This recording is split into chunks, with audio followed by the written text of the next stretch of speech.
Good morning बच्चों। आप सभी का मेरे YouTube चैनल जिसका नाम है स्टडी हिस्ट्री विद पवन चौहान में बहुत बहुत स्वागत है। एक ऐसा चैनल जहां पर आपको हर लेसन की वीडियो मिलने वाली है, हर ऑब्जेक्टिव क्वेश्चन की, हर मैप्स की वीडियो मिलती है।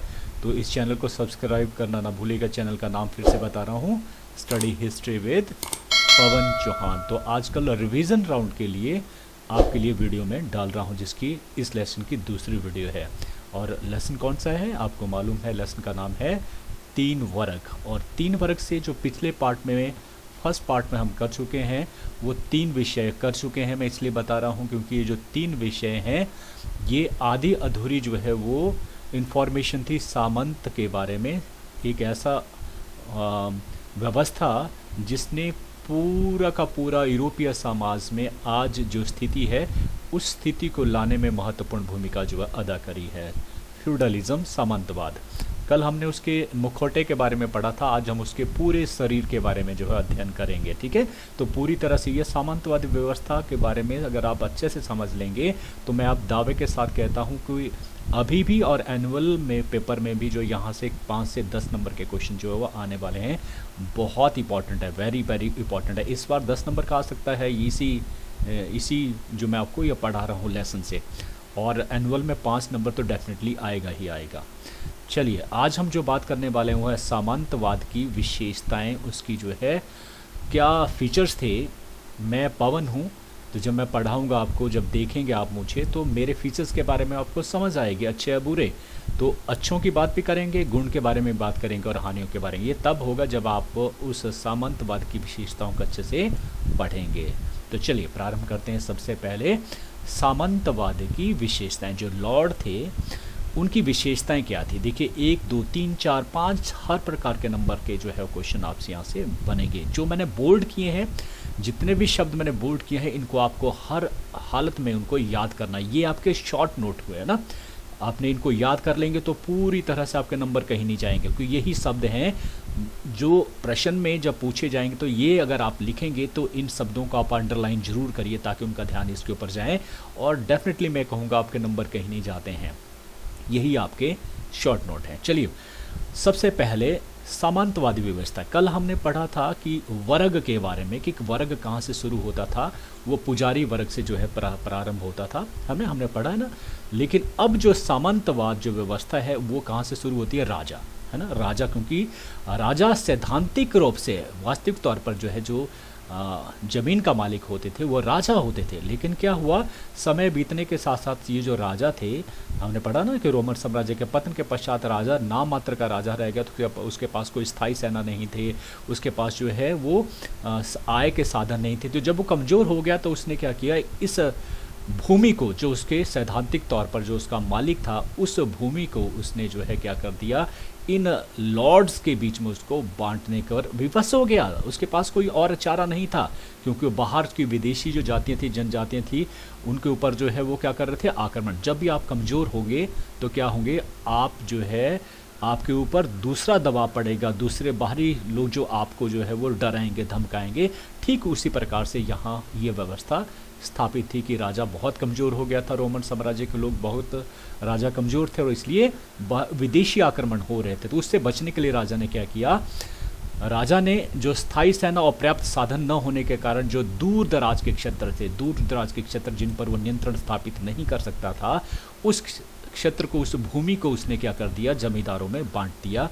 और इसी व्यवस्था, और इसी को ही लॉर्ड कहा गया। इनको क्या कहा गया, लॉर्ड। तो सबसे पहले इंपॉर्टेंट आता है राजा, जो केवल मात्र सैद्धांतिक तौर पर जो है भूमि का मालिक है। क्लियर हो गया, ये विशेषता पढ़ रहे हैं। तो राजा ने क्या कर दिया, समस्त भूमि को किसको बांट दिया, लॉर्ड्स को बांट लिया। तो मालिक हुआ कौन, एक तरह से सैद्धांतिक तौर पर राजा। अब क्या हुआ, स्थायी तौर पर ये दे दी गई। ठीक है, ऐसा नहीं था कि उसको जो छीन सकता था राजा, क्योंकि राजा अब कमज़ोर था। वास्तविक जो हमने कल पढ़ा था कि जो लॉर्ड थे, सामंत थे, वो अपनी जागीर में वास्तविक राजा थे, है ना, वास्तविक राजा थे। क्यों, क्योंकि उनके पास ताकत थी। ताकत क्या थी वो हमने कल भी पढ़ा था, आज फिर से मैं आपको सामंत लॉर्ड के बारे में पढ़ाऊंगा। अब ये जो लॉर्ड थे, लॉर्ड का पूछा जाता है कि अभिप्राय है, अभिप्राय माना जाता है रोटी देने वाला। देखिए जितने किसान थे वो ज़मीन कहाँ से लेते थे, राजा से नहीं लेते थे। राजा से मिली किसको, सामंत को, लॉर्ड्स को। लॉर्ड ने किसको बांट दिया? किसानों को। तो किसान मानते थे कि रोटी देने वाले कौन है? लॉर्ड हैं। तो उनका लॉर्ड का अभिप्राय रोटी देने वाला भी माना जाता है। ये जो लॉर्ड थे ये अपनी जागीर जब प्राप्त कर लेते थे उसके पश्चात ये अपने आप को ड्यूक, याद रखना कौन कौन सी उपाधि, जैसे जब भारतवर्ष में जो राजा थे, बादशाह था ना, उनको बादशाह कहा जाता था, अकबर बादशाह, है ना, ऐसा बादशाह लगाते। तो ये उपाधियाँ होती थी अपने आप को एक अलग तरह से बताने के लिए, है ना, मैं बहुत महान हूँ, उस महानता को बताने के लिए ड्यूक, काउंट, विस्काउंट, अर्ल, अगर ये नाम आते हैं तो ये सारी क्या हैं? उपाधियाँ हैं। और कौन धारण कर सकता था? लॉर्ड इसको उपाधि धारण कर सकते थे, किसान नहीं, दूसरे व्यक्ति नहीं, केवल लॉर्ड के लिए ड्यूक, काउंट, विस्काउंट और अर्ल, ठीक है, इससे वो अपनी महानता बताते थे, है ना। फिर कुछ भूमि को जो है वो क्या कर देते थे? छोटे सामंतों में, जैसे जैसे जो है समय बीतता गया उन्होंने देखा कि जो है वो अमीर होते चले गए ना, तो अमीर व्यक्ति क्या करते हैं कि जैसे पहले जो है सोचिए गांव में कोई अमीर हो जाता है ना तो अपना घर स्थापित कर देता है, शहरों में चला जाता है और पीछे जो है वो अपना जो घर है किसी दूसरे को दे देता है। तो ठीक उसी प्रकार से उसने क्या किया, कुछ ज़मीन को जो है छोटे सामंतों में बांट दिया। जो छोटे सामंत थे उनको उन्होंने दे दिया। तो बड़े सामंत के बाद कौन आ गए? छोटे सामंत आ गए, स्मॉल जो लॉर्ड्स है वो आ गए। और उसके बाद कौन से आए? नाइट आए। देखिए नाइट क्या थे? नाइट वो सैनिक थे जिन्हें प्रशिक्षण दिया जाता था लड़ने के लिए। ये सेना के प्रमुख अंग होता था, घुड़सवार होते थे नाइट। अब इनको भी जो है, जो सामंत थे, इनको भी जागीरें ही देते थे, वेतन की जगह क्या देते थे? जागीरें। पहले से ही ऐसा चलता आ रहा है। राजा क्या करते थे, जो वजीर होते थे, जो भी मंत्री होते थे, उनको क्या देते थे? अपनी, क्योंकि सैद्धांतिक तौर से राजा ही मालिक होता था सारी ज़मीन का, किसानों के नहीं, जैसे कि आज की डेट में सारे किसान जो है अपनी ज़मीनों के मालिक हैं। उल्टा नहीं, आज की डेट में, उस समय ऐसा नहीं होता, राजा ही जो है ज़मीन के मालिक। इसलिए जो ज़मीन संबंधी जो है, ज़मीन संबंधी जो किसानों के बीच में लड़ाइयाँ होती थी, जैसे आज होती है ना एक एक फीट के लिए, तो उस समय नहीं होती थी, है ना, उस समय नहीं होती थी। केवल राजा जो है ज़मीन के लिए आपस में लड़ते थे। तो भाई किसको? देखिए राजा ने ज़मीन दी किसको? सामंतों को, बड़े सामंतों को, बड़ों ने दी छोटे सामंतों को, छोटे सामंतों ने जो है वो नाइटों को दी। क्यों क्यों दी नाइट? नाइट सैनिकों की क्या जरूरत थी? क्योंकि जो है जब राजा ने ये ज़मीन जो सामंतों की दी थी तो उसने कहा था, एक जो समझौता था वो इस तरह का था कि तुम जो है वहाँ शांति व्यवस्था कायम करोगे अपने क्षेत्र में और लोगों की जो है देखभाल करोगे, जितने में न्याय है वो आप ही देंगे, न्यायालय संबंधी कार्य भी करेंगे, शिक्षा संबंधी कार्य भी करेंगे, और आप जो है मुझे जो है क्या देंगे? कर देंगे। क्या देंगे? उसके बदले में कर देंगे। और दूसरा क्या मांगा? सेना भी देंगे, जब भी मुझे ज़रूरत पड़ेगी तो आप मुझे सेना भी देंगे। तो लॉर्ड्स ने जो है इस सेना का जो है जो दिक्कत थी उसे पूरा करने के लिए क्या किया? जो भर्तियां करी, नए लोग जो जो योद्धा वर्ग थे उनको रखा और उनको कहा गया नाइट, ठीक है। अब नाइट को जो है पैसा देने के बजाय उन्होंने क्या दिया? उनको ज़मीनें दी। क्या दी? ज़मीनें दी। और जहाँ से आने वाला जो कर था उसका कुछ भाग जो नाइट जो है अपने पास रख लेते थे, जैसे कि लॉर्ड कर रहे थे। ठीक उसी प्रकार से ये व्यवस्था नाइट तक जो है चलती रही, ठीक है। तो इस प्रकार जो सामंतवादी व्यवस्था थी वो राजा से ऊपर से लेकर नीचे तक नाइट तक जो है वो ख़त्म होती है। हालांकि ये बात है कि नाइट के बाद जो है वो किसान आते हैं। किसान हमने कल पढ़ लिया ना, किसान कौन से? स्वतंत्र किसान और किसान मजदूरी हमने कल पढ़ लिया था। अब आता है सामंत। देखिए तो पहली सामंतवादी व्यवस्था में पहला राजा ही आता है, ठीक है। तो राजा से लेकर नाइट तक हमने यहाँ पर पढ़ लिया। अब आता है सामंत क्या थे? सामंत जो है लॉर्ड जो है इनको कहा जाता था, ठीक है। और ये अपनी जागीर के अधीन क्या होते थे? बहुत शक्तिशाली होते थे, मतलब छोटे राजा की तरह ही ये होते थे। राजा जो कार्य कर सकता है वही ये अपनी ज़मीन में अपनी जो जागीर होती थी उसमें करते थे। क्या क्या होता था इनके पास? एक सेना रख सकते थे, राजा ने इनको अधिकार दिए थे, सेना रख सकते थे, क्योंकि राजा असमर्थ था उस समय, तो इसलिए उन्होंने कहा क्योंकि शांति व्यवस्था बनाए रखने के लिए क्या चाहिए? सेना चाहिए ना, तो इसलिए उन्होंने सेना बनाई। और ये छोटी या बड़ी इनके ऊपर ही निर्भर करता है। आप जो बड़ी सेना बना लीजिए, छोटी बनाए, बढ़ोतरी भी कर सकते थे भाई उसमें।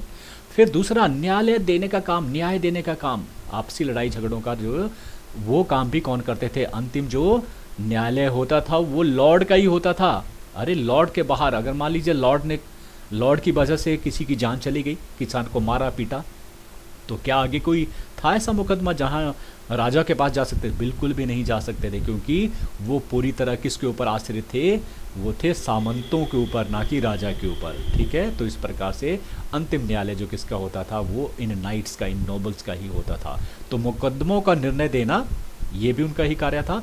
और इससे अंतिम निर्णय जो माना जाता था, समझ गए ना क्यों? क्योंकि उन्हीं के ऊपर आश्रित थे। अगर उसने नोबल्स को जो है का मान लीजिए उन्होंने उसके ऊपर मुकदमा किया और उसके विरुद्ध जो है दे दिया, अच्छा नहीं दिया, निर्णय नहीं दिया, तो किसान आगे चला गया राजा के पास, तो क्या होगा? नोबल्स उनको अपनी ज़मीन नहीं देंगे, तो भूखे मरेगा। तो इसलिए जो अंतिम निर्णय माना जाता था। क्लियर हो गया जी? इसके बाद मुद्रा का प्रश्न सोचिए जरा, अपनी करेंसी, अपने नाम की करेंसी भी वो अपने क्षेत्र में चला सकता था। जबकि देखिए भारतवर्ष है ना, भारतवर्ष का जो राजा मान लेते हैं प्रधानमंत्री हमारे, और हमारे हिमाचल के जो मुख्यमंत्री हैं वो है आपके सुक्खू जी, है ना। तो क्या सुक्खू जो अपनी मुद्राएं चला सकते हैं, रुपया चला? बिल्कुल भी इजाज़त नहीं है। तो उस समय इस तरह की इजाज़त थी किसको? सामंतों को। क्लियर हो गया? तो सामंत अपनी मुद्रा भी चला सकते, तो राजा थे ना एक तरह से, तभी हम कह रहे हैं कि छोटे राजा के समान वो रहते थे। फिर वो किसी से भी अपनी जागीर जो है ले भी सकता था और छीन भी सकता था। यदि अपने अधीन जो सामंत थे वो अपनी सेवाओं में असफल रहता था, अगर जो बड़ा जागीर, चाहे वो बड़ा जागीरदार ने क्या दिया जाए, छोटे जागीरदार को, छोटे सामंत को दिया ना, अगर वो असफल रहता था उसके जागीर छीनकर वो दूसरों को दे देता था। क्लियर हो गया? कभी के भाई लॉर्ड इतने शक्तिशाली हो जाते थे, अब जैसे जैसे समय बीतता चला गया, राजा के पास अपना सेना नहीं थी, वो किसके ऊपर निर्भर है? नाइट्स के ऊपर है। नाइट्स की अपनी सेना है, तो बड़ा नाइट, बड़ा अगर नाइट है उसके बाद बड़ी सेना होगी, तो उस सेना के बलबूते पर या अपने धन के बलबूते पर राजा को भी आंखें दिखा देता था, इतने ताकतवर वो हो गए थे। तो सामंत के बारे में ये पढ़ लिया। अब आता है मेनर, तीसरा आ गया मेनर। ये भी 3 नंबर के लिए भी पूछा जाता है अकेले से। ये सारे क्वेश्चन अगर राजा के बारे में 3 नंबर का आ सकता है, सामंत के बारे में 3 नंबर का आ सकता है, तो नेचर ऑफ जो है वो डिपेंड करता है कि क्वेश्चन क्या है। आपने समझना है, बस समझिए अच्छी तरह से कि क्या है सामंत, फिर गुण और दोष अपने आप आ जाएंगे, है ना। अगर आपने पवन को समझ लिया कि मैं टीचर कैसा हूँ, देखने में कैसा हूँ, कैसे फीचर्स में कैसे पढ़ाता हूँ, तो आपके गुण भी पता लग जाएंगे और मेरे के दोष भी आपको समझ आ जाएंगे। मेनर क्या है? लॉर्ड का आवास क्षेत्र। लॉर्ड का आवास क्षेत्र वो जगह जहाँ पर लॉर्ड का सीधे डायरेक्ट तौर पर जो है अधिकार था। वो क्या क्या चीज़ें थी? एक तो वो क्षेत्र जो उसने अपने किसानों को दे दिया, वो चला गया, ठीक है, उसको हटा दीजिए। फिर वो क्षेत्र जो उसने अपने किसको दे दिया गया? नाइट्स का। हालांकि अधिकार उसी का ही है, उसी की जमीन है, लेकिन उसने उसको बांट दिया है, ठीक है, नाइट्स को दे दी। और किसको बांट दी? किसानों को बांट दी। इसके अतिरिक्त भी उसके पास जो है वो जमीन बहुत बड़ा हिस्सा रहता था। कौन सा हिस्सा रहता था? एक हिस्सा जो बड़ा ऊंचाई क्षेत्र पर हो। पता देखिए, सबसे पहले लॉर्ड है तो भैया सबसे ऊंचे क्षेत्र के जो भी ऊंची पहाड़ी होगी उसके ऊपर अपना जो है महल बनाएगा ना।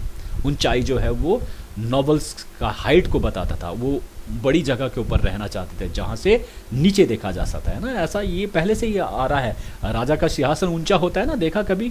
नीचे उनको बैठे हुए और जो आम लोग हैं उनको ऊपर बैठाया, बिल्कुल भी नहीं। तो इसी प्रकार से ऊंची पहाड़ी की जो चोटी होती थी वहाँ सामंत का जो दुर्ग होता था, तो वो भी मेनर में ही आई, ठीक है। जो गांव होते थे, जो जहाँ पर जो है जो किसान लोग रहते थे, और वो भी जो है मेनर में ही आता था। जो उसका क्षेत्र था जहाँ पर जो है उसके लिए खेती की जाती थी, वो भी उसी का ही आता था। तो कुल मान के ये चलिए जो चर्च होता था, क्योंकि लोगों का चर्च तो होगा नहीं, बड़े लोग ही पूजा पाठ, देखिए किसानों को कोई अधिकार नहीं था चर्च में जाने का। तो चर्च किसके लिए बना है? वो बना है सामंत और जो उससे छोटे सामंत हैं, या फिर जो है उसके बाद कौन आते हैं? नाइट आते थे। उन वो सभी लोग जो है जो बड़े अमीर लोग थे वो जा सकते। तो चर्च, कारखाना, ये भी किसका होगा? इन्हीं लोगों का होगा।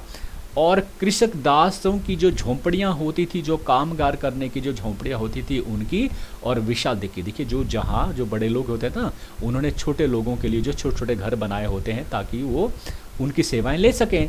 तो उन झोंपड़ियाँ भी उसी में क्षेत्र में आती है। विशाल कृषि फार्म जो किसका है? उन सामंतों का है ना।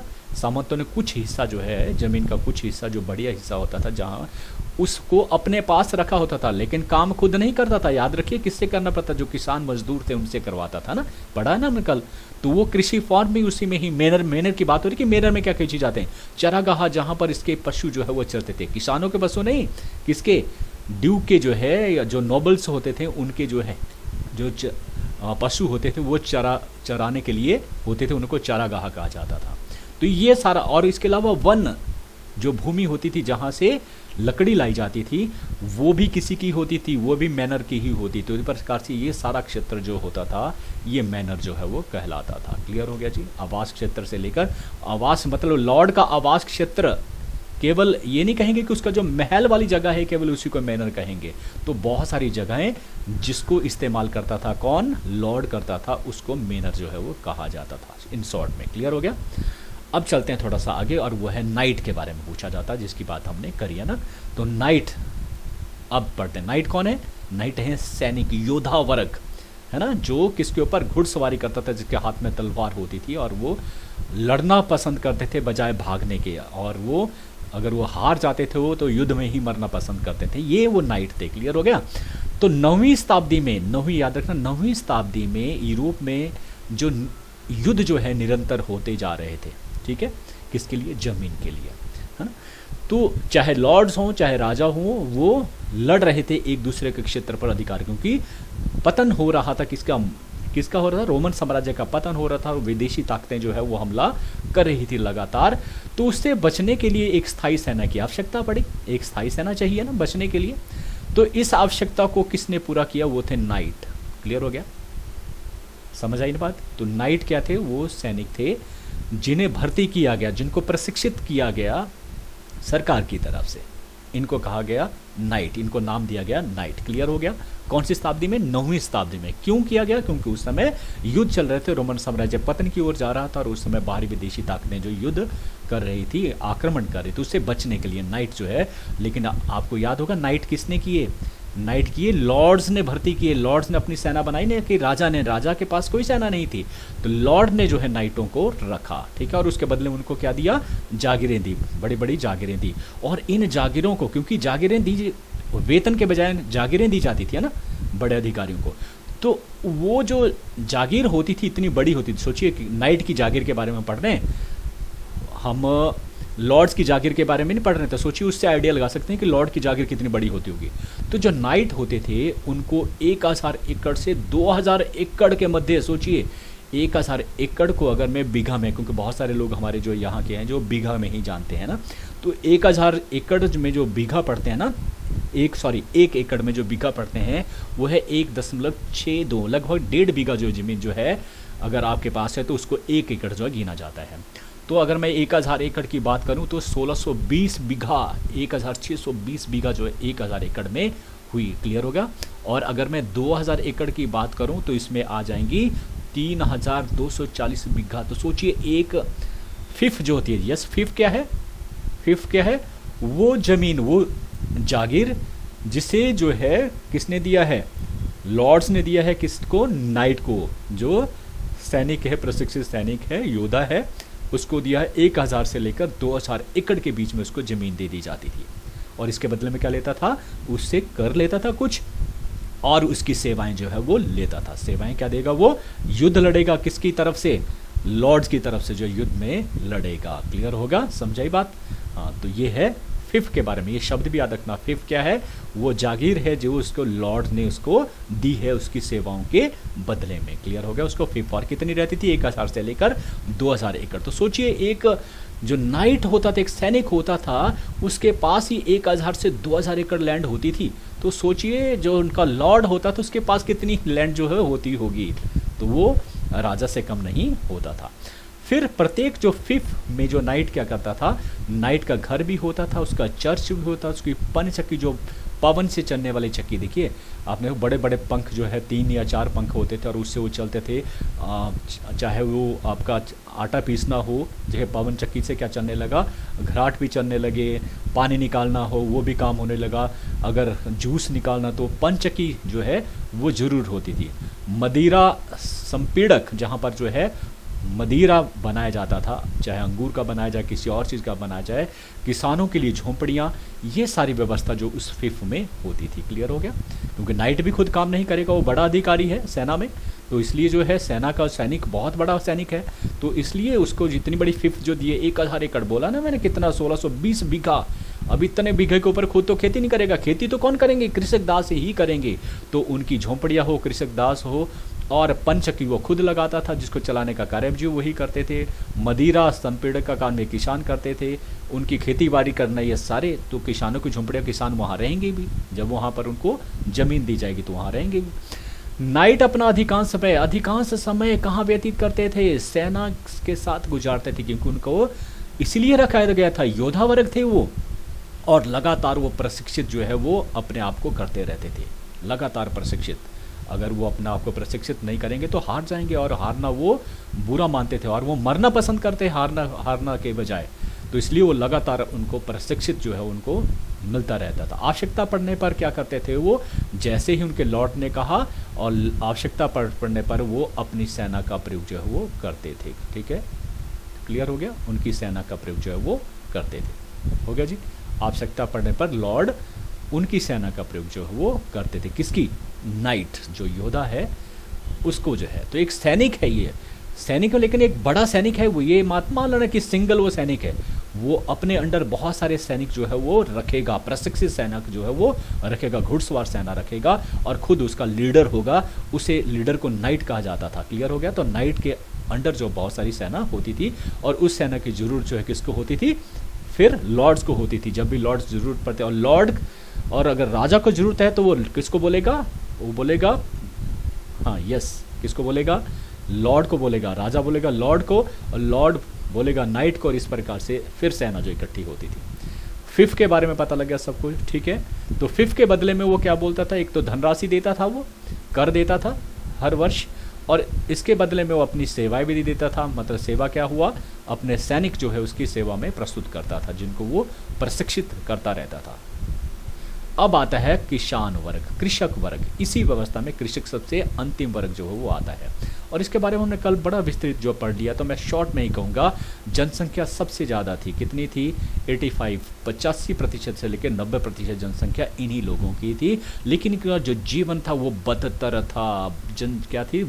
जानवरों से भी बदतर। जानवर भी वैसा हालत में नहीं थे जो ये व्यवस्था में थे। कौन? किसान जो वर्ग था, कृषक जनदास, है ना।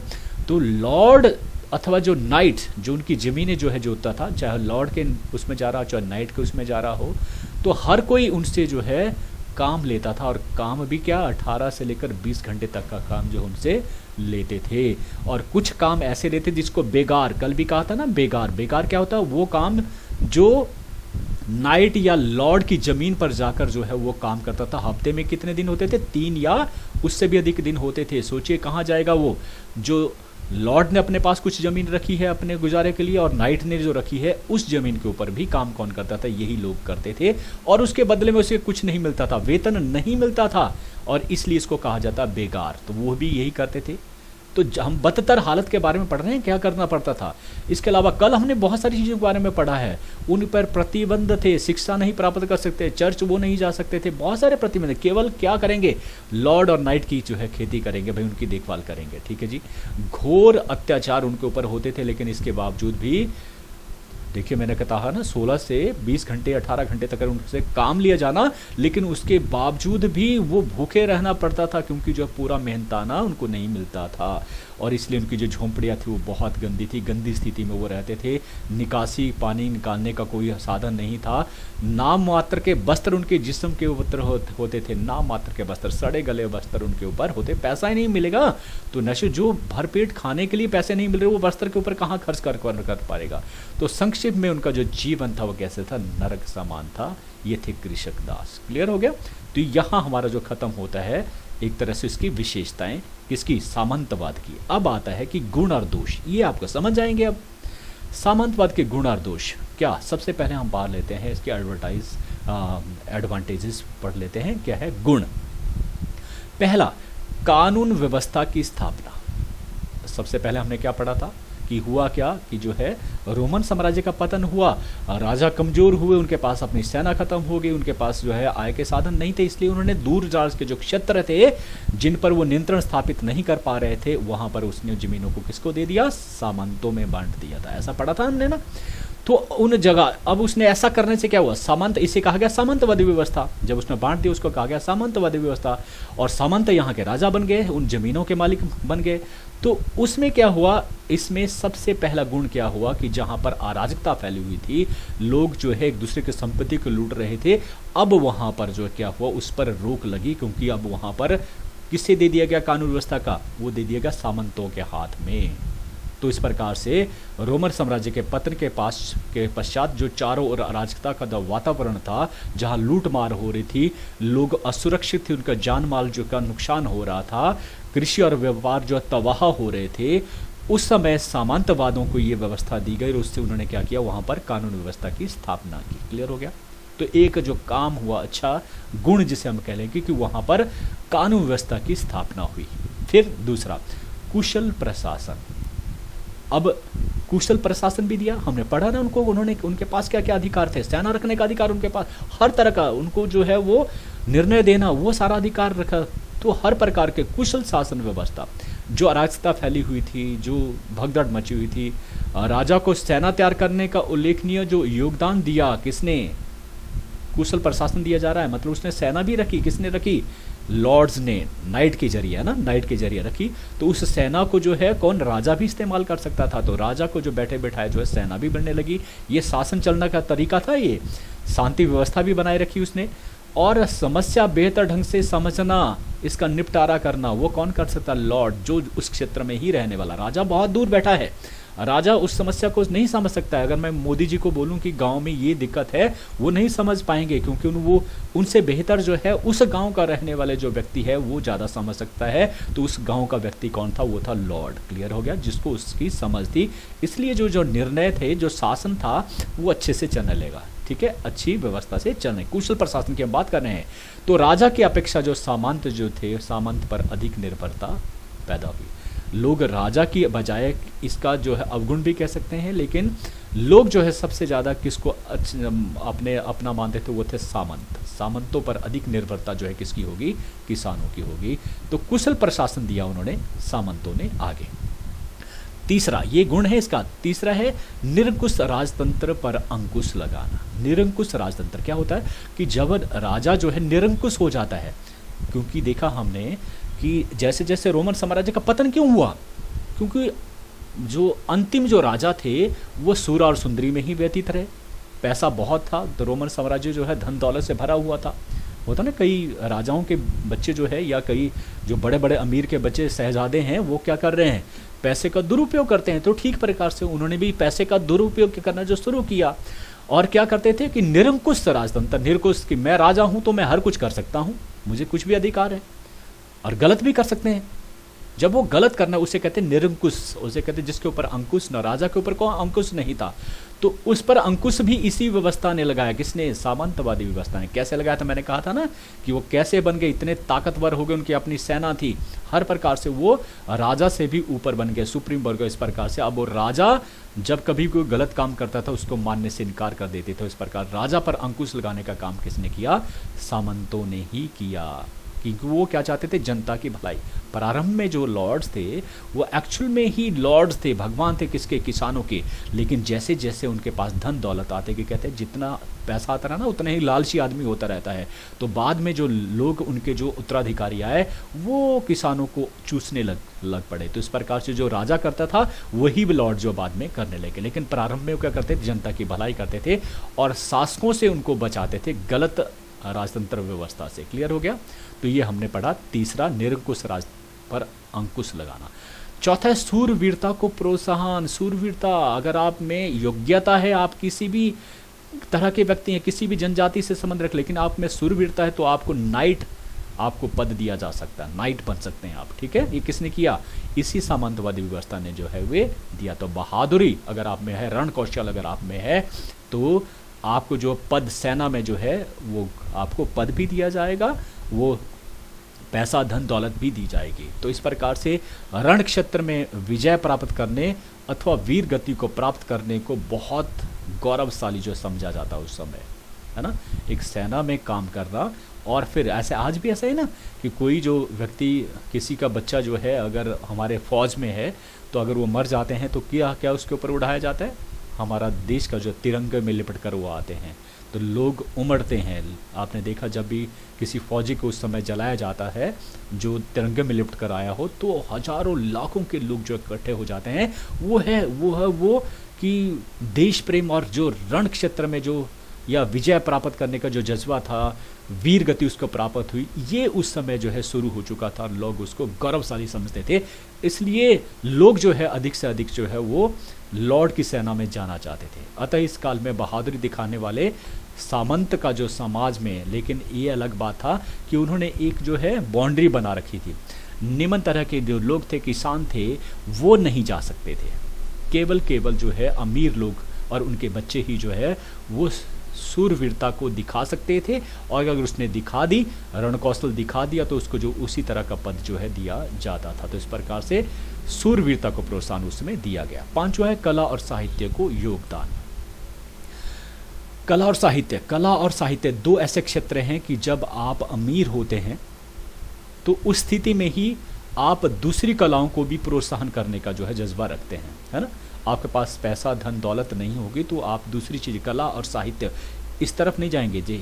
एक तरह का उदाहरण कि जैसे आज शादियां आज की डेट में होती हैं, तो आप क्या करेंगे, डीजे भी लेकर आएंगे, है ना। और हो सके तो आप जो है बाहर जो है दो जो है जो बड़े फौजी की तरह या सुंदर लगे हुए लोग जो खड़ा कर देंगे, जिनकी अच्छी ड्रेस होगी, या बहुत सारी पिक्चर्स भी बनाएंगे, सुंदर जो है ना तस्वीरें भी बनाएंगे, कुछ ऐसा बहुत डेकोरेटेड करेंगे। तो ये तब होता है जब हमारे पास धन दौलत। तो क्या हुआ, ये लोग जैसे जैसे धनी होते गए तो उस समय कला और साहित्य में भी योगदान जो हुआ, उन्होंने अपने भवन बनाए, है ना, अपने जो महल बनाए वो गॉथिक शैली, याद रखना बड़ा इंपॉर्टेंट है, गॉथिक शैली में जो है अपने दुर्गों और भवनों का निर्माण उन्होंने किया। बहुत खूबसूरत गॉथिक शैली अगर आपने देखना है तो हिमाचल में अगर आप जाएंगे, एडवांस स्टडी को आपने देखना है, वो अंग्रेज़ों द्वारा बनाया गया है। तो अंग्रेज़ों द्वारा बनाई गई जो बहुत सारी जो इमारतें हैं वो गॉथिक शैली में, जिसकी जो है तीखी जो है वो आपकी जो है भवन की जो बनाने का, ऊपर को देखना अपने, बड़े मीनारें बड़ी तीखी सी होती हैं, लंबे पिलर होते हैं, ये गॉथिक शैली हुई है ना।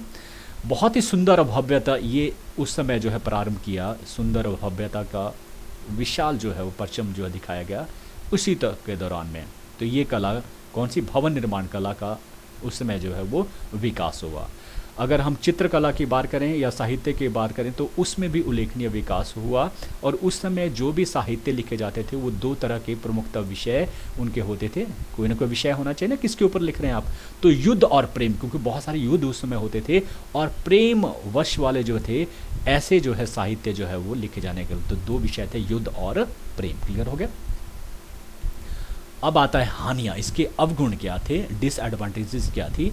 नंबर एक, कमज़ोर शासक। समझ गए होंगे ना अब तक कि इस व्यवस्था में जो है सबसे कमज़ोर था वो कौन था, वो शासक था, राजा था, नाम मात्र का वो शासक रह गया था, नाम मात्र का शासक, ठीक है। उसकी शक्तियाँ अब कहाँ चले गई थी, वास्तविक शक्तियाँ अब किसके हाथ में आ गई थी, वो सामंतों के हाथ में आ गई थी, है ना। सामंतों के अधीन एक विशाल सेना थी, उसके पास कोई सेना नहीं थी, जबकि सामंतों के अधीन जो विशाल सेना थी, ठीक है। पदों पर नियुक्त करना वो भी किसका काम था, वो भी सामंतों का काम था। कानून व्यवस्था बनाए रखना ये भी किसका काम था, सामंतों का काम था। कर लगाना ये भी सामंतों का ही काम था। तो इस प्रकार से सामंत जो है वो राजा की तरह थे, जबकि राजा क्या हो गया, कमजोर हो गया। और कई प्रकार से, कई बार तो क्या बोला मैंने कि सामंत जो है वो राजा के विरुद्ध भी चलते थे, क्योंकि वो ताकतवर हो गए। तो पहले इसकी जो है क्षति हुई, हानि हुई, वो था कमजोर बन गए इससे शासक। किस व्यवस्था से, सामंतवादी व्यवस्था से। दूसरा, किसानों का शोषण। आरंभ में जो है किसानों के जो दोस्त नहीं कहेंगे, मसीहा के तौर पर जो है वो आगे आए, कौन, लॉर्ड्स। लेकिन समय बीतने के साथ साथ यही लॉर्ड जो है उनका खून चूसने पर जो है वो आमदा हो गए, है ना। तो इन्होंने क्या किया, शोषण किया, किनका, किसानों का, अधिक से अधिक उनसे पैसा लेना, मुनाफा लेना। तो ये जो प्रथा थी वो अभिशाप बनकर रहेगी, किसके लिए, किसानों के लिए। क्यों, क्योंकि उनसे बेगार लेना, जिसके बदले में कोई पैसा नहीं दिया जाता था, बेगार, हफ्ते में 3 बार अपने परिवार की सहायता से कहाँ जाएगा, लॉर्ड या नाइट की जो जागीर पर जाएगा और बिना पैसे से काम करेगा, ठीक है। कोई अधिकार नहीं था, मतलब जिंदगी में वो केवल जो है दास ही बना रहे, है ना। दास कब बना रहेगा, जब उसको शिक्षा का अधिकार से वंचित कर दिया जाएगा। दूसरा, किसी भी प्रकार का व्यवसाय चुनने से उसको वंचित किया जाना, ये अधिकार ही बताता। तो अधिकारों से वंचित कर दिया गया और इस प्रकार से वो हमेशा के लिए नौकर किसका, लॉर्ड्स या फिर नाइट का। घोर परिश्रम करने के पश्चात 16 से 18 घंटे तक काम करने के बावजूद भी वो इस योग्य नहीं होता था कि अपने पेट को वो भर सके, खाना भी उसको पेट भर मिल सके। कपड़ों की बात अलग है, घर बनाने की बात अलग है। इसलिए वो कैसे रहता था, गंदी झोंपड़ियों में रहता था, निवास करता था। और अब हैसियत बहुत कम थी। जिसकी हैसियत कम होती थी ना, उसको हर कोई जो है अमीर व्यक्ति जो है उसको क्या करता है, उसके ऊपर अत्याचार भी करता है, उसको मारता भी है ना। तो जब उसके ऊपर अत्याचार होते थे उसके नाइट्स के द्वारा या फिर उसके मालिक जो सामंत कहते हैं या लॉर्ड कहते हैं, तो उसकी अपील नहीं कर सकता था वो कहीं भी जाकर, राजा को नहीं बता सकता था, उसकी अनुमति उसे नहीं थी। इसके अलावा क्या अनुमति नहीं थी, विवाह करने, संबंध स्थापित करना, बेटे की मैरिज करवाने, बिटिया करवाने बिल्कुल नहीं कर सकता था जब तक कि राजा, जबकि उसका नाइट या जो लॉर्ड है वो नहीं बोलेगा, उसकी अनुमति चाहिए।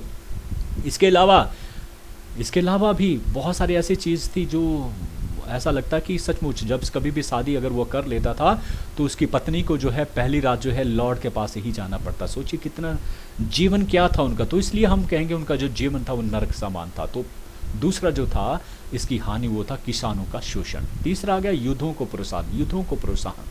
युद्ध कब होंगे, जब आपके पास विशाल सेना होगी। तो सामंतों के पास विशाल सेना रखने का अधिकार आ गया। तो अब जो है अपने स्वार्थी हित क्या है, वो अधिक से अधिक धन चाहता है, लालसा है अधिक से अधिक धन, और उस धन से क्या करेगा, वो अपनी जो है इच्छाएं हैं उनकी पूर्ति करेगा, भोग विलास में जो है व्यक्त रहेगा।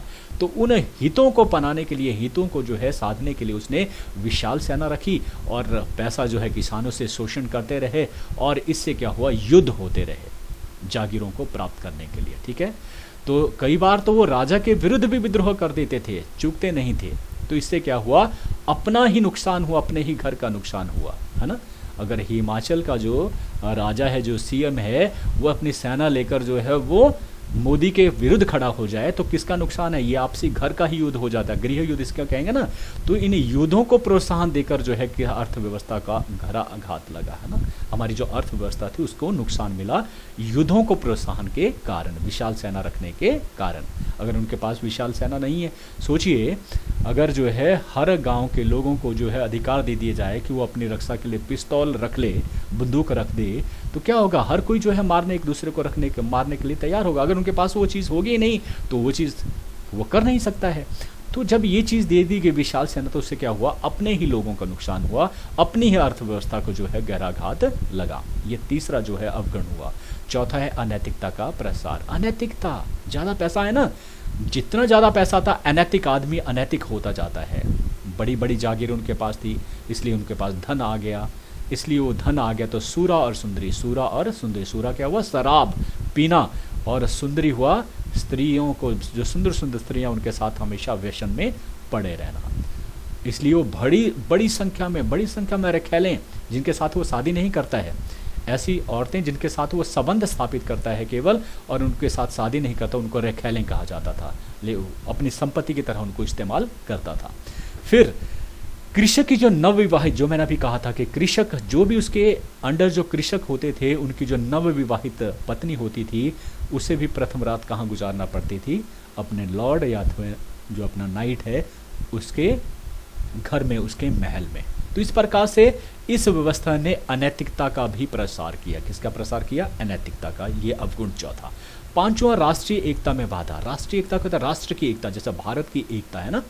भारत की एकता क्या है कि जैसे जैसे हम बंटे का हैं, जाति के ऊपर बंटे, ये बंटना जो है जब खत्म होगा तभी हम जो है राष्ट्र के नीचे एक होकर आएंगे, है ना। जब तक हमारा जो देश था गुलाम इसलिए रहा क्योंकि हम विभिन्न जातियों के, विभिन्न धर्मों के लोग जो है कभी इकट्ठे होकर लड़े ही नहीं। तो क्या हुआ, राष्ट्रीय एकता में कैसे बाधा हुई, देखिए। जो लोग सामंत होते थे, जो लोग थे, वो लोग कौन, जो देश की जो जनसंख्या है, और वो अधिकतर जनसंख्या कौन है, वो है किसान। हमने पढ़ा ना 85 से 90% जो अधिक जनसंख्या किसकी, किसानों की है। जो किसान किस पर निर्भर है, वह सामंतों के ऊपर, राजा के ऊपर नहीं है। तो वो सामंत से जुड़े हैं, ना कि राजा के साथ। उनका प्रधानमंत्री से कोई लेना देना नहीं है। प्रधानमंत्री जो देश का है, मतलब देश से कोई लेना देना है, उनका केवल मेनर तक। मेनर क्या हुआ, सामंत का आवास क्षेत्र जो उसके पास है, ठीक है, वो मेनर तक ही। तो हर सामंत, जितने भी सामंतों में वो विभाजित था, तो हर सामंत एक देश की तरह काम कर रहा था, ना कि पूरा का पूरा देश एक देश की तरह था। ये समझ लीजिए, है ना। कि हिमाचल हिमाचल में ही के लोग जो हिमाचल को ही तक ही सीमित थे, उनका भारत से कोई लेन देना नहीं था। ऐसा ही था राष्ट्रीय जो आपका सामंतवादी व्यवस्था में, वो मेनर तक सीमित है, क्योंकि मेनर का जो राजा था वो कौन था? सामंत था, जो उसको रोटी देता था भाई, जो उससे जमीन मिलती थी वही उनका मालिक होता, राजा से कोई लेन देना नहीं था। तो इसलिए राष्ट्रीय एकता नहीं बन पाई, है ना, कोई भी राष्ट्र एकता की बात नहीं हो पाई। सामंत के ही प्रति वफादार रहे, राजा के प्रति नहीं। मेनर ही उनकी दुनिया थी, मेनर से बाहर वो कोई नहीं मानते थे। इवन जो दूसरा सामंत होगा उसको अपना वो दुश्मन समझते, जबकि वो उसी देश का दूसरा सामंत है। तो इस तरह से जो क्या था, राष्ट्रीय एकता नहीं बन पाई। तो मेनर से बाहर की घटनाओं को वो जानना भी नहीं चाहते थे, उनका कोई लेना देना भी नहीं था। मुझे पंजाब से क्या लेन देना, मुझे हरियाणा से क्या लेन देना, ऐसी व्यवस्था उसमें स्थापित हो गई थी। तो ये राष्ट्रीय एकता में बाधा पांचवां। और छठा, अन्य और कारण भी आ जाते हैं। अन्य कारण में क्या हो गया कि राष्ट्रीय सेना नहीं बन पाई, राजा की कोई सेना नहीं बन पाई, क्योंकि सामंतों के पास ये अधिकार थे, सामंतों ने राष्ट्रीय एकता नहीं बनना। राजा की सेना अगर बनना देते तो वो तो क्या होता, उनकी अपना जो वजूद था खत्म हो जाता। राजा उनको जो है वो बाध्य कर देता बहुत सारी चीज़ों के लिए, लेकिन अब वो राजा बना रहने चाहते थे, इसलिए उन्होंने राष्ट्रीय सेना नहीं बनने दी किसी भी। तो बाधा होगी। सामंतों के अधीन न्याय प्रबंध संतोषजनक नहीं मिलता था, प्रबंध संतोषजनक। सामंतों के अधीन न्याय प्रबंध जो है पहले तो संतोषजनक रहा, लेकिन धीरे धीरे जो है जो न्याय मिलता था वो भी असंतोषजनक जो है मिलने लगा, ये भी जो है। लेकिन यहाँ पर क्या होगा, असंतोषजनक, ठीक है। फिर कृषि और उद्योगों के विकास में विशेष दिलचस्पी नहीं। जो सामंत थे उन्होंने कृषि को और अच्छा बनाने में जो है कोई दिलचस्पी नहीं उठाई। और इसके अतिरिक्त यूरोप में जो अर्थव्यवस्था पर गहरा घात लगा, यूरोप की अर्थव्यवस्था, क्योंकि जब इन्होंने कृषि को सुधारने का कार्य नहीं किया, क्योंकि उस समय अर्थव्यवस्था किसके ऊपर आधारित थी, वो थे कृषि उत्पाद के आधार पर, कृषि के ऊपर ही, कृषि से जो कर मिलता था उसी पर। तो जब आपकी फसलें नहीं अच्छी पैदा होंगी तो उससे क्या होगा, आपको कम जो है पैदावार मिलेंगी, तो अर्थव्यवस्था क्या होगी, आपको उसको गहरा घात लगा। ये अन्य कारणों में आ गया। क्लियर हो गया, समझ लिए। तो ये था पूरा का पूरा स्ट्रक्चर जो है, जो सामंतवाद था, जो फ्यूडलिज्म था, है ना। अब चलते हैं थोड़ा सा आगे, और दो चीज़ें और भी पूछा जा सकता है आपको कि गॉल के बारे में आप क्या जानते हैं, गॉल क्या है ना, ये बड़ा इंपॉर्टेंट, कई बार पूछा जाता है गॉल क्या है और आज इसे किस नाम से जाना जाता है। गॉल जो है, देखिए गॉल जो है या गैलिक, गॉल या गैलिक ये जनजातियाँ थी, है ना। जनजातियाँ कहाँ की, जो फ्रांस है, आज का जो फ्रांस है ना, आपने मानचित्र में जरूर देख लेना फ्रांस को। तो फ्रांस की जो जनजातियाँ रही, जो मूल लोग रहे हैं, वो गॉल जातियाँ थी, गैलिक जातियाँ थी, इसलिए इसको कहा गया गॉल। फ्रांस को कहा जाता था, इसका मतलब प्राचीन जो नाम था फ्रांस का वो था गॉल। क्लियर हो गया जी। फिर क्या हुआ कि गॉल के रोमन साम्राज्य का जैसे ही जो है पतन होने लगा, उसके पश्चात जो जर्मनी जो राज्य था वो ज़्यादा समृद्ध था, ज़्यादा ताकतवर, उसकी सेना ज़्यादा ताकत थी। उसने जो है इनके ऊपर आक्रमण किया, किसके ऊपर, गॉल के ऊपर आक्रमण किया। कब किया, वो है 486 ईस्वी में उन्होंने आक्रमण किया। और ये जो जनजाति थी इसका नाम था फ्रैंक जनजाति। ये किस जनजाति से संबंध रखने वाले थे, फ्रैंक। क्या कहा जाता है इनको, फ्रैंक। और इनके जो राजा था, अगर आपको याद रहा तो ठीक है, नहीं तो आपने फ्रैंक को याद रखना कि फ्रैंक जनजाति के लोगों ने जो है आक्रमण किया गॉल के ऊपर और उसके ऊपर अधिकार कर लिया, लगभग पूर्वी हिस्से के ऊपर तो पूरा अधिकार उन्होंने कर लिया, फ्रैंक। क्लियर हो गया। 486 ईस्वी में, मतलब 5वीं शताब्दी में, सदी में जो है उन्होंने आक्रमण किया गॉल के ऊपर और अधिकार कर लिया। और यही जो है फ्रैंक से बाद में क्या बन गया, फ्रांस। मतलब इन्होंने ही इसका नाम बदल कर क्या कर दिया, फिर अपनी जनजाति जो फ्रैंक थी उसी के नाम पर इसका नाम रख दिया फ्रांस। क्लियर हो गया जी, समझा एक बात। और इसके पश्चात जो है इन्हीं लोगों ने जो है यहाँ पर ईसाई धर्म को भी अपना लिया। ईसाई धर्म जो कहाँ से चला था, ईसाई धर्म कहाँ चला था, रोम से प्रारंभ हुआ था, और इस प्रकार से इस धर्म को जो है अपना लिया उन्होंने 496 ईस्वी में। याद रखना ये डेट भी बहुत इंपॉर्टेंट है, कई बार एक नंबर का प्रश्न पूछा जाता है। तो 496 में जाकर उन्होंने इस धर्म को भी अपना लिया था। शॉर्लमैन वहाँ का, फ्रांस का सबसे ताकतवर शासक, ये भी पूछा जाता है एक नंबर के लिए, तो याद रखना शॉर्लमैन क्यों ताकतवर था, क्योंकि इसने बहुत सारे ऐसे कार्य जो है किए, शॉर्लमैन, है ना। और ये एक और इम्पॉर्टेंट चीज़ है कि वहाँ जब उस समय जो पोप थे, है ना, पोप जो सबसे धार्मिक गुरु जो है, किस समाज की बात करें या किस धर्म की बात करें, हम बात कर रहे हैं दुनिया का सबसे बड़ा धर्म जो ईसाई धर्म है। तो उनके एक ही सबसे बड़े लीडर जिसको पोप कहा जाता था, पोप का नाम था लियो तृतीय। तो लियो तृतीय थे, उनके साथ उसके बड़े अच्छे संबंध थे, किसके, सॉर्लमैन के बहुत अच्छे संबंध थे। और उन्होंने उसको एक उपाधि जो है वो दी, कब, 800 ईस्वी में जो है एक उपाधि दी जिसे कहा गया पवित्र रोमन सम्राट। किसको कहा गया, सॉर्लमैन को उपाधि दी थी। किसने दी थी, लियो तृतीय ने, जो पोप थे 800 ईस्वी में जो है वो पवित्र रोमन सम्राट की उपाधि जो है वो दी थी। याद रखना, ये किसी भी तरह से प्रश्न पूछा जा सकता है कि सॉर्लमैन के बारे में आप क्या जानते हैं, तो तब भी 2 नंबर का प्रश्न पूछा जा सकता है, तो आपने ये बताना है। क्लियर हो गया। तो इंग्लैंड, अब आ जाता है दूसरा इंग्लैंड। इंग्लैंड के बारे में पूछा जा सकता है, या ये पूछा जाता है कि इंग्लैंड में जो है जो आपका सामंतवादी व्यवस्था थी वो कब स्थापित हुई, है ना। ये अगर हम पूछें कि गॉल में या फ्रांस में कब हुई, तो सॉर्लमैन ने शुरू किया था, उसको याद है, क्योंकि सॉर्लमैन ने जो है खुश होकर अपने सामंतों को प्रसन्न करने के लिए उसने बहुत सारी जागीरें जो है भेंट कर दी थी, है ना। 9वीं सदी में जो है बहुत सारी जागीरें जो है बांट दी उसने, किसको, सामंतों में, और उसके बाद जो है सामंतवादी व्यवस्था जो है वो शुरू हो गई थी, उसका प्रारंभ हो गया था। इंग्लैंड में जो है, इंग्लैंड का नाम पहले पूछ लेते हैं।